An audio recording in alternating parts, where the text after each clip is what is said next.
যারা আল্লাহ ছাড়া অন্যকে আল্লাহর সমকক্ষ রূপে গ্রহণ করে, ومن الناس من يتخذ من دون الله أندادا, আর মানুষের মধ্যে এমনও আছে যারা আল্লাহ ছাড়া অন্যকে আল্লাহর সমকক্ষ রূপে গ্রহণ করে।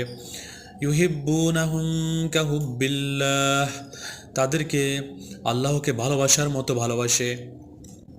ওয়াল্লাযীনা আমানু আশাদ্দু হুব্বাল লিল্লাহ, আর যারা ঈমান এনেছে তারা আল্লাহর জন্য ভালোবাসায় দৃঢ়তর।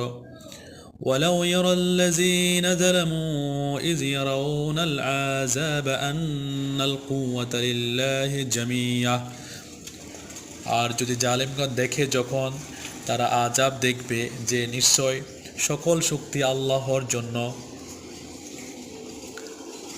وأن الله